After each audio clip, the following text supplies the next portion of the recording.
Exactly. Okay, what's that? Okay, so we've got some fresh ginger here. Yep. And we've got some fresh chive. Okay. So just throwing that in. And hey, let's say you don't have your chive, just cut up some ordinary onion. It's fine. Okay. You do need your onion. Let's say you don't have fresh ginger. I am so guilty of using the ginger in a jar.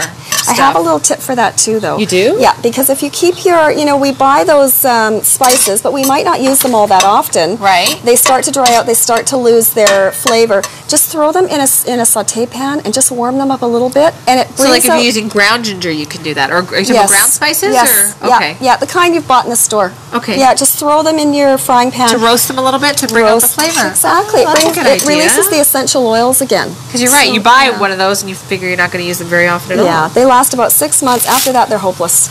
So, and here we've got some pine nuts. Right. We're going to throw those in, and what we're doing by throwing them in the frying pan is we're roasting the nuts a little bit. Okay. But I'll tell you another secret. Is when I go grocery I like all these secrets. I feel like I should have my pen out. I know, get your pen out. Writing these down. Yeah, so what I do when I go grocery shopping, come home, I've got my big bag of whatever, walnuts, almonds, whatever. I'm putting my groceries away. I just open up the bag, throw it on a cookie sheet, and throw it in the oven for about 10 minutes on 300. That releases all the essential oils. So you toast your nuts as soon as you buy them? As soon as I buy them home? Yeah, because you don't want to be doing it individually with each recipe. Right, but then how long can you keep them for? And will they stay? Put them in the fridge or put them in the freezer. Oh. But you know what? We just nibble on nuts every single day. Right. Our so walnuts they're not lasting very long at your house anyway. But they're always in the fridge too. Don't ever leave your nuts in the just in the cupboard. In the cupboard. Yeah. I didn't even know that. I never even thought about that. The oils become rancid. Oh. Yeah, so that would be bad. It is bad. Yeah, there's some health issues about rancid is one of those words where it is exactly as bad as it sounds. Yes. Right? Good point. Yeah. Okay, what is that? Okay, so here now in the recipe I've got cream cheese, but here I've actually substituted for and put goat cheese in. So you can use whatever. Could you use ricotta if you wanted to? Oh, absolutely. What else could you use? Feta. Oh, feta would be delicious. So we'd have to use a little bit less of it though, because wouldn't it be maybe too salty? Yeah.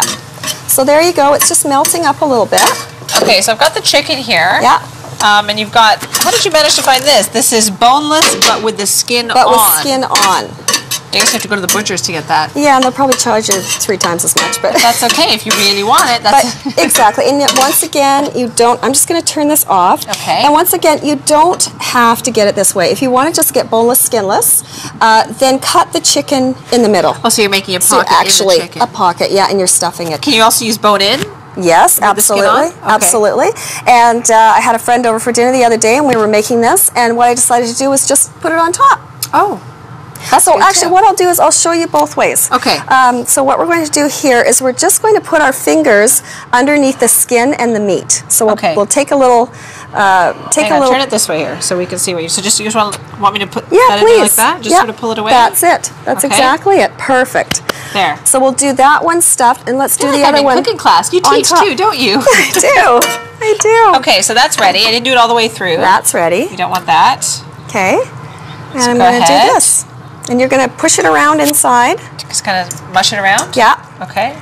And if you don't want to stick your finger in, another little secret. I got it. I'm all over it. Okay, you're a good girl. But what was the little secret? Okay, the little secret is you can push it in like this and then just pat it around. Oh, that would have been neater if I'd done it that way, wouldn't it, Marilyn? Thanks a lot. Oh. Okay. Tips. How's that? Perfect. Okay. Now this one we're going to put on top. So whichever way you like it, it's up to you. Excellent. Be inventive. Is there anything else we have to do to this? Yes, this one, and we'll follow the recipe, because once again, see, I'm not following the recipe. No, you're ad-libbing as you go along here. Girl. I'm just going to grab a spoon. Okay. And we're going to put Dijon on top. Oh, that's the one that we stuffed inside. Yes. Right? Yeah. The one that we're doing what we're told.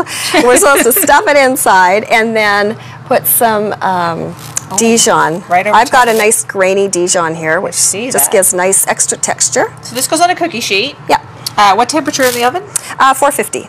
And it's really quick. It's 20 minutes. It's cooked. That's pretty good. Yeah. You can have rice cooked and everything, all the other vegetables done in time for that. Absolutely. All right. So simple. It is simple. We're going to take a break, Marilyn, and when we come back, you're going to give us a very simple pasta dish as well. Stay with us. We'll be right back on City Cooks.